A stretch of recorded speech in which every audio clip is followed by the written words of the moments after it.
All right, it's 1:45.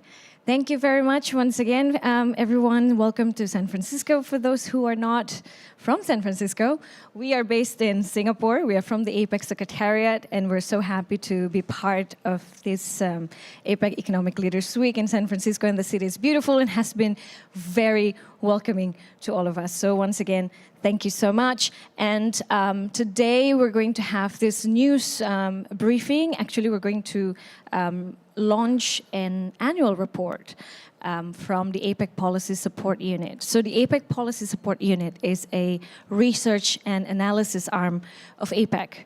We're based in Singapore, and right here we have the director of the Policy Support Unit, Mr. Carlos Kuriyama. I'm going to read his profile for a while. His profile is quite impressive. Thank you, Carlos, for being here. So, Carlos Kuriyama is actually appointed as a Policy Support Unit Director last year at the APEC Economic Leaders Week in Thailand 2022. He is Peruvian with a long track record, including he was the former chief trade negotiator and high-level advisor in Peru's Ministry of Foreign Trade and Tourism. And since 2009, Carlos Kuriyama has been serving as a senior analyst within the Policy Support Unit, focusing on trade and investment liberalization, as well as regulatory and structural reform. He also works on the development of one interesting piece of work that we always are very proud to announce. It's called the APEC Women and the Economy Dashboard. Those reports and, of course, the research and economic outlook from the Policy Support Unit supports member economies' efforts to advance women's economic empowerment in the region. So today's briefing will highlight what we called APEC Regional Trends Analysis. You have some of the handout. Some of you might not have it, but don't worry.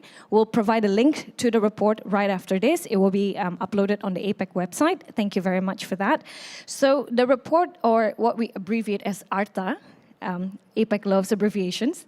It is actually will provide you the findings on the direction of the APEC region's trade and growth, economic growth, of course, and policy priorities for building economic inclusion and sustainability, both in the United States and around Asia Pacific. It will help set the tone for APEC ministerial meeting, which will be held here in San Francisco on 14 and 15 November 2023. This briefing also hopefully will provide insights on the outlook for trade and as well for the APEC region, of course, which accounts for half of the world trade and 60% of GDP growth. So without further ado, I hand the floor to Carlos Kuriyama. Thank you. Thank you very much, Mashita, for your kind introduction, and good afternoon to everyone. It's a pleasure to be here in San Francisco and have this opportunity to present with you the findings of this latest edition of the APEC Regional Trends Analysis. So if we all go to the slide number 3 of the key points, well, our most recent analysis show 4 main points. The first one is that the APEC economic growth is getting more stable than in previous years, but we can see that economic growth has improved, but we are facing some downside risks, and there are some uncertainties that may be prevailing.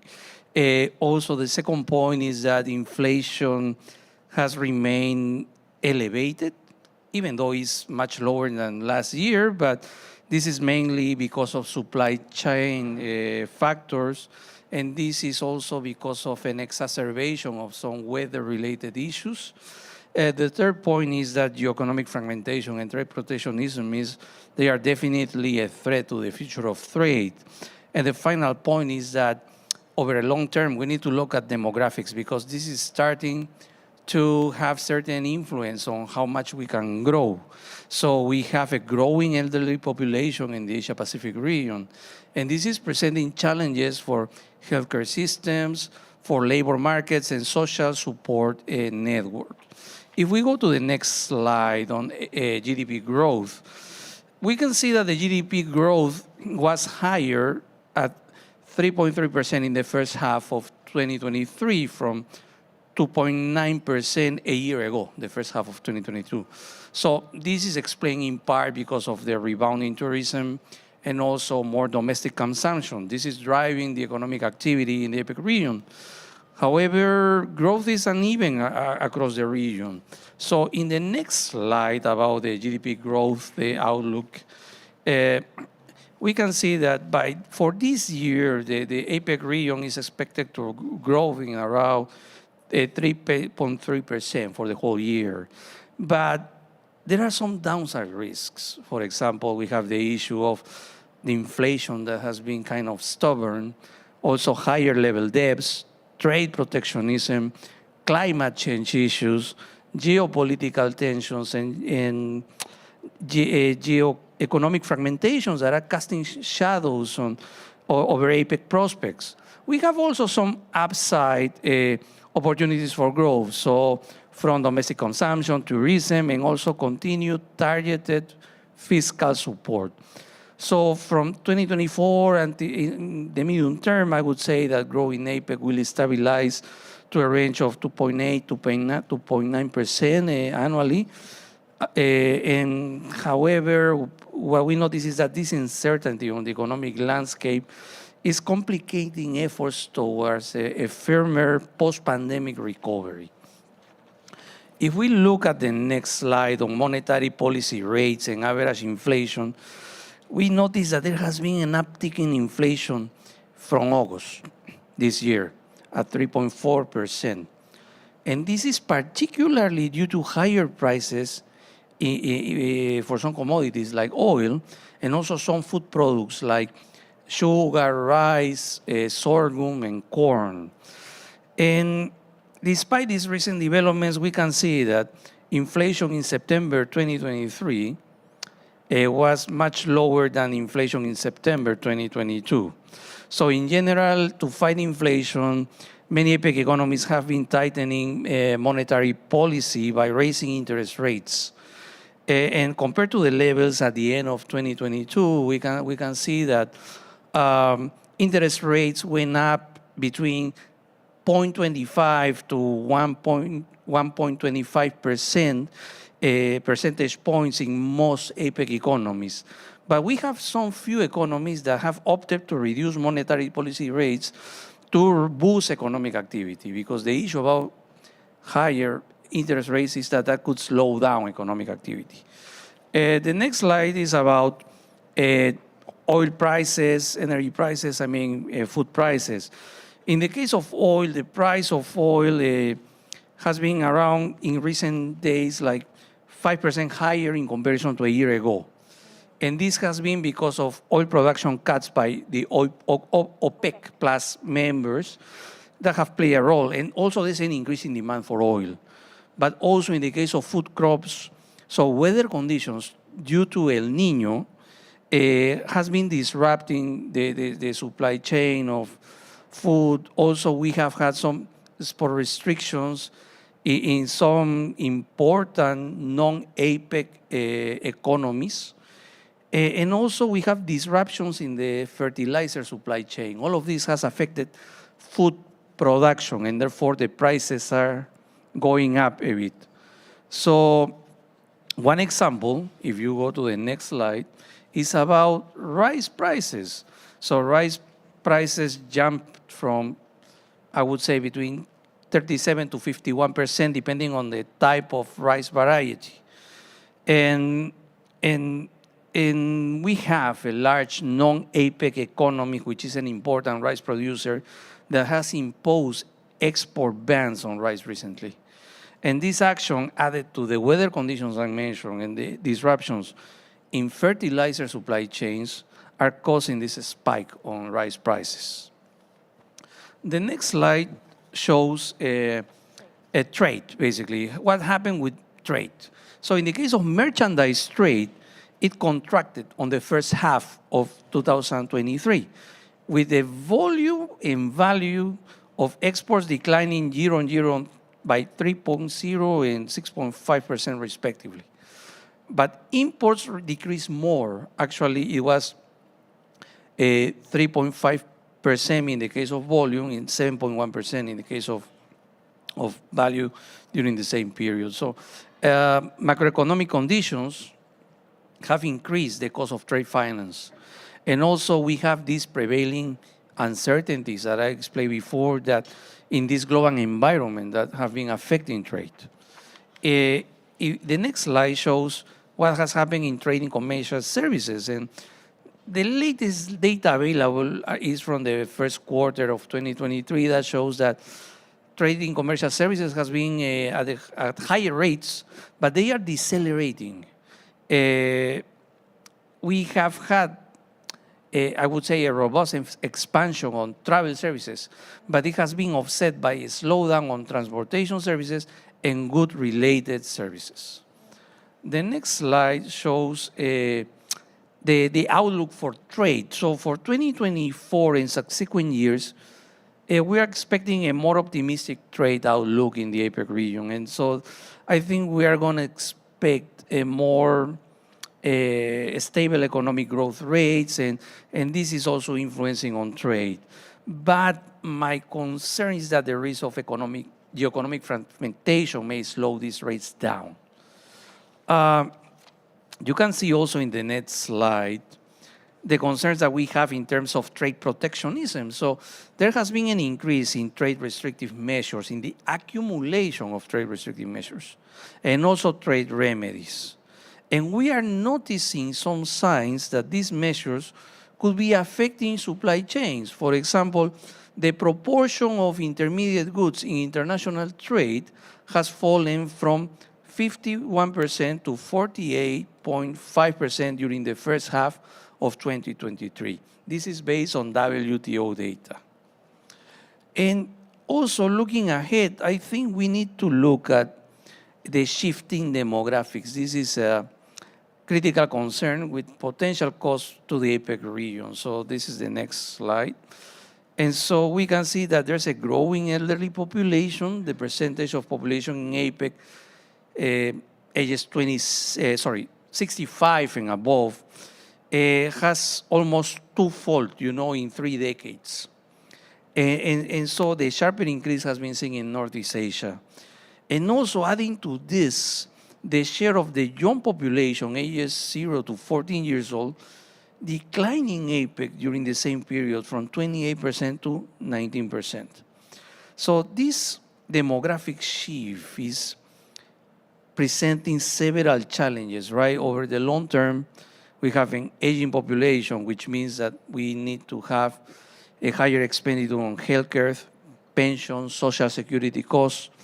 Also, there's a shrinking workforce that this can lead to labor shortages, also economic stagnation, and at the same time, we have lower rates. So in this context, the proportion of individuals in the working age will fall in the future, and these individuals will have to face a greater burden supporting a growing elderly population. So that's something that could, I would say, slow down growth in the years to come. So what we need to do, I would say, to conclude, we need a balanced mix of government policies. This is very important, and we need multilateral cooperation in order to move forward. So we need a transparent monetary policy. So we need timely communication to manage expectations. Also, we need a targeted fiscal policy. So we need fiscal management in a very prudent way. But we also need to rebuild fiscal buffers because governments have spent too much because of the pandemic. And we need to protect the vulnerable. So we need to be we need to target, the populations that are mostly vulnerable. We also need to have a proactive approach to aging. We need to think about that. For example, in some Asian economies, ministries of education are already thinking about closing schools because there are not enough students in certain districts. And finally, what we need to do is to enhance regional cooperation. So we have global problems, therefore we need global solutions. And that's the key, the multilateral coordination for tackle trade protectionism, climate change issues, rising the green economy transition, and also supply chain risk disruptions. So I think I'll leave it here. I think I spoke too much, and I look forward to hear your questions, your comments. Thank you so much. Thank you very much, Carlos, for that insight on the region's outlook and economic outlook policies. And I think especially interesting on the demographic change. We think that in some of the APEC economies, they actually have a demographic benefit, or that some APEC economies have more younger population than others, but we can see that it is actually the other way around. I'm going to have now open the floor for any questions. If you have, yes, I can see you straight away. And I've got my friend Randy here running around for the microphone. Thank you very much. Please mention your name and your media outlet. And yes, please, thank you. Hi, thank you. David Lauder with Reuters News Service in Washington, D.C. So I had a couple questions. On the growth outlook, GDP growth outlook, it drops off next year from this year, 3.3 to 2.8%. It looks like, or around that. So what is driving that? Is that largely the U.S. slowing down? What is China's component? What does it look like outside of those two big top two economies? And then also, you mentioned the risk of geopolitical fragmentation. Do you see that as driving this sort of maybe a bit of a decline after 24 in the trade volume growth? And what do you need to see from President Biden and President Xi at this meeting to try and prevent that? A lot of questions, sorry. Yeah. Thank you very much, David. For Reuters, I think I saw one here. I'm just going to collect. Yes, please. Here, in front here, Ren. Thank you very much. Here you go. I'm Jim Herlihy. I'm with the San Francisco Experience podcast. Very quick question.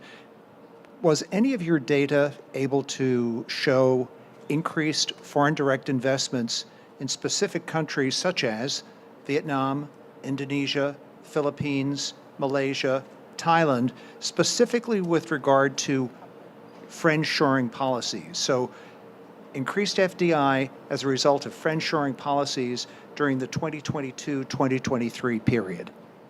Thank you very much, James.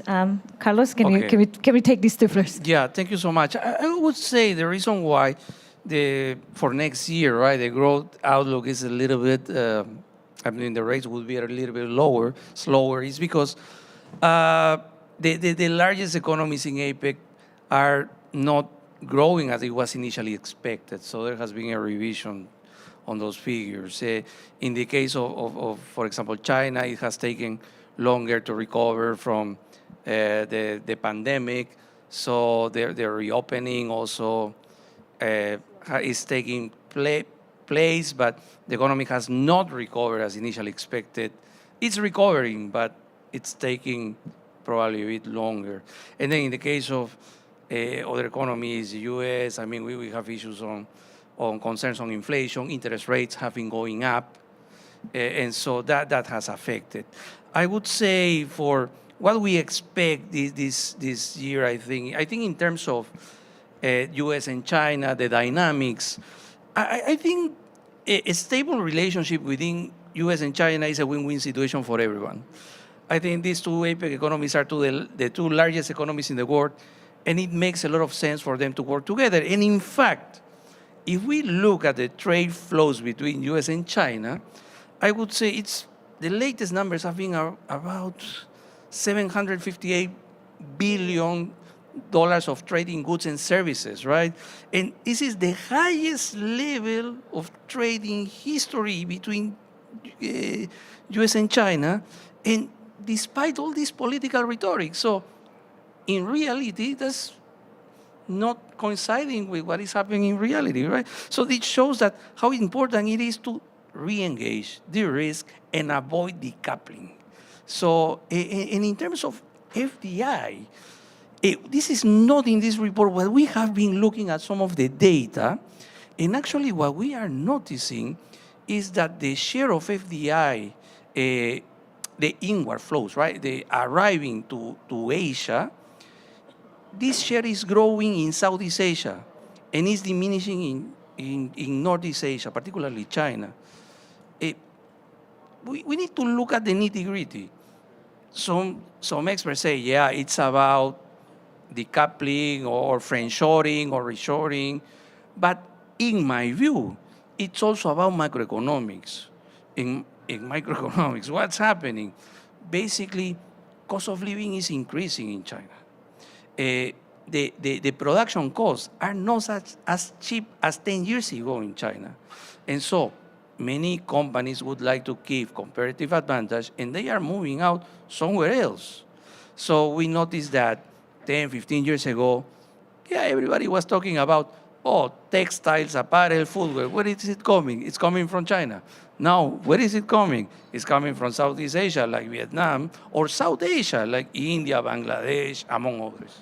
Yeah, thanks. Just a quick follow-up on that. Do you see this as a trend in future, and is it good? It's a trend, and what firms will do is, what can we do to keep the comparative advantages? If the comparative advantages are on the cost side, so they will look where it's cheaper. If the advantages is where we can get the best quality resources, they will go where the best quality resources are. Yeah. Thanks very much. Economies have to maintain their competitive advantage in that sense. Okay, one question from here. No? Yeah? Yes. Here first. Then over there, And then over after there. that. Thank you very much. Thank you, Mr. Carlos. Xinhua News Agency of China.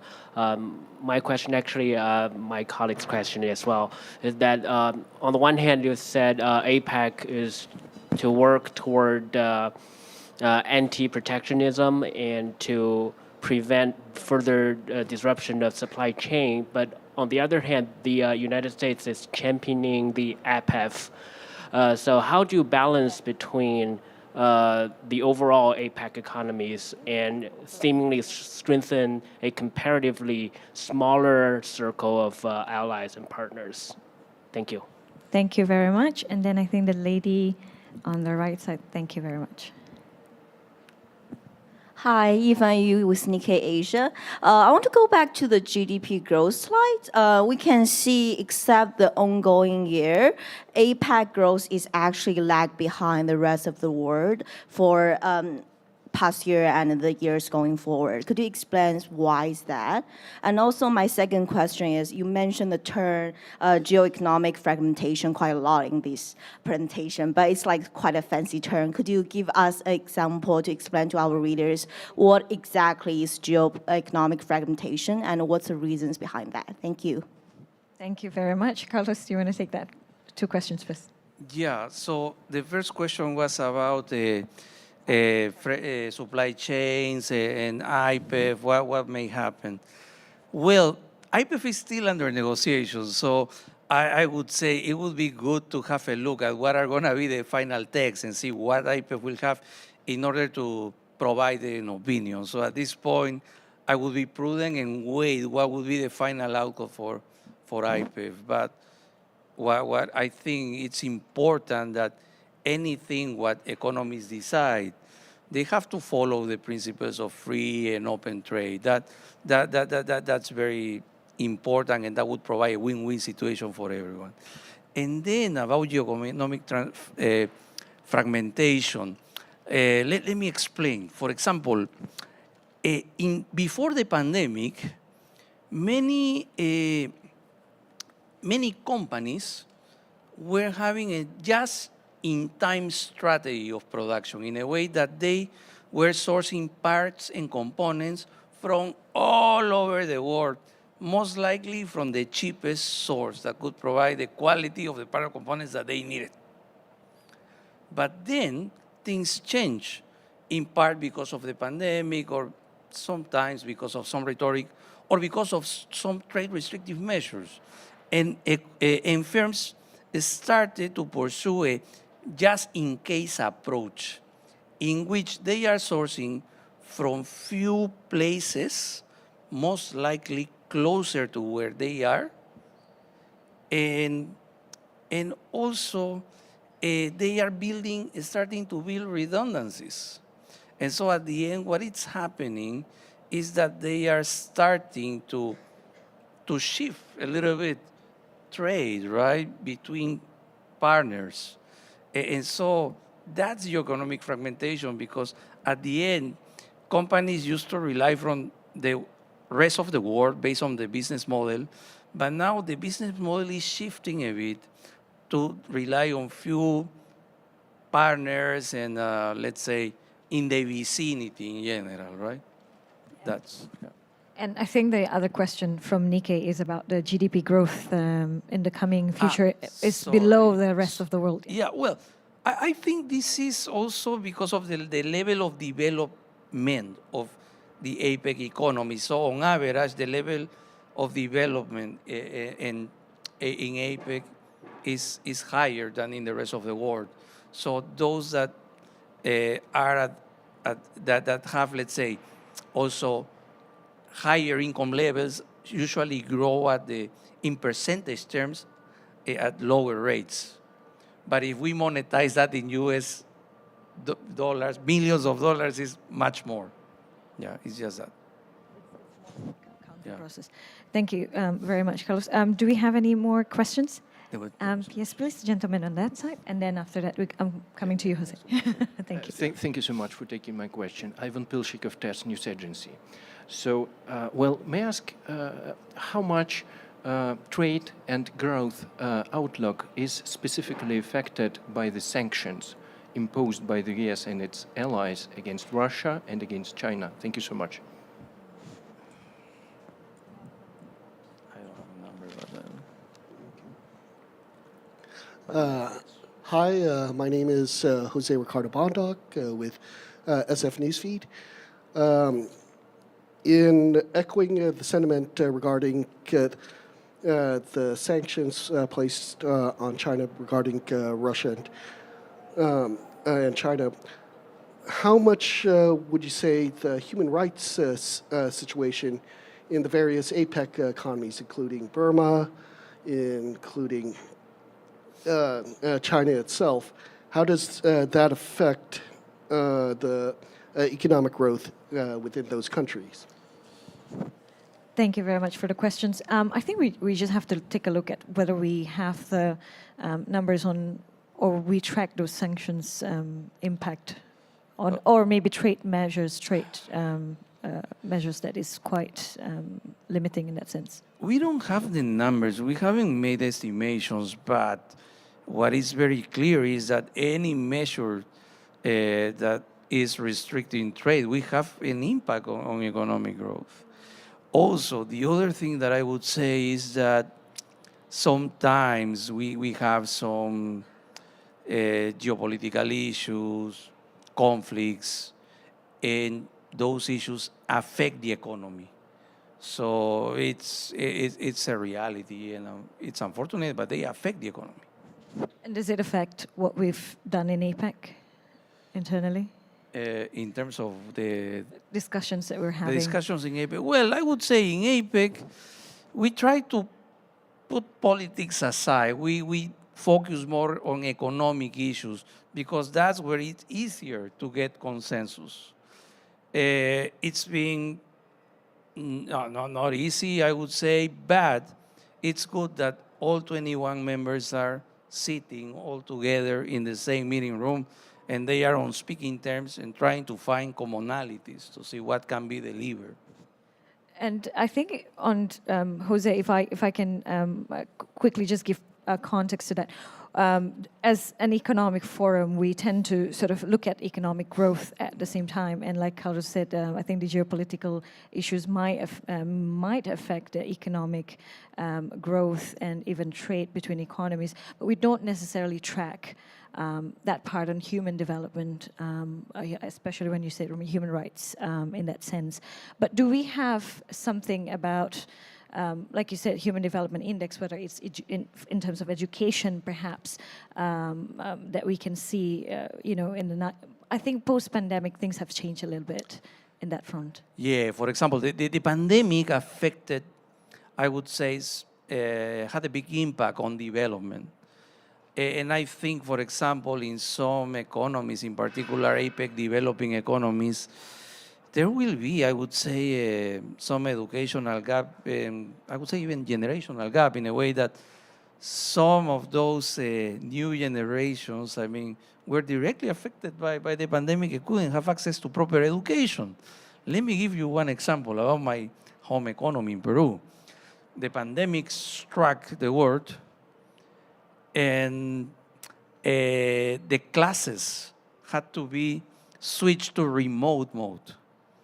But unfortunately, in Peru, not every household had access to tablets, to computers, even smartphones. Some of them couldn't even have access to internet. It was impossible to meet in person because of the pandemic and the restrictions, lockdowns, or social distancing measures.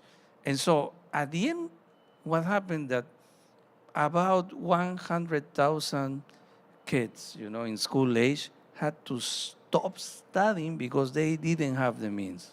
So that's gonna put them behind, and to catch up is gonna be a big, big, big issue. Huh? Thanks. Do we have any other questions? We have one room for one more. If that's okay, I'm just going to take that. Yes. That's one more. Almost at the countdown. Hi, Thanks, David. Yeah, David go Lauder ahead. again with Reuters. Just on the geopolitical issue front, you mentioned you try to avoid to keep out of that, keep to economics, but is that getting harder and harder as trade restrictions are increasing, national security policies are increasing, that is it more difficult to kind of separate that geopolitical from the economics here? Thank you. I would say, good question. I think the world is getting more globalized, and therefore we rely more from one another. And therefore, these geopolitical issues affect, the economy more than before. So it's difficult, of course, to discuss, but at the end, we try to keep discussing, ways how we can, improve, the people's life, through more free, more open trade, prevent supply chain disruptions, find ways to keep supply line open, among other things. And I think because we just finished a meeting actually, and I wonder whether you've shared the same thing. We've heard about this from member economies around the room. They want the same thing, isn't it? Exactly. So the discussions at the concluding senior official meeting were basically on these economic issues. It was about interconnectedness, inclusion. It was about innovation. Yeah, we didn't discuss geopolitical matters. Not at all. So somehow it works in APEC. Somehow. That's all. Thank you very much, everyone. And I really appreciate you coming here today. And hopefully in the coming days, we also will have more information for you. The report and the presentation and the news release will come to the APEC website. So just stay tuned. It will be in probably in 15 minutes. So you can access that. If you have any questions, please just send an email to media@apec.org. Thank you so much, Carlos, again, for My pleasure. for being here. Thanks for coming. Thank you for coming, ladies and gentlemen.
Minister Sri Mulyani, thank you for joining us here in San Francisco for the APEC ministerial meetings.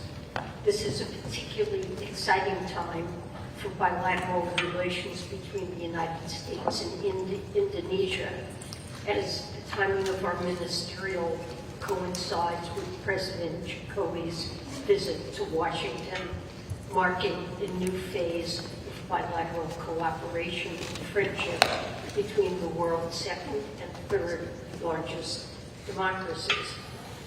I'd like to thank Indonesia for your strong support of the United States APEC host year and your collaboration on key policy areas, including sustainable finance,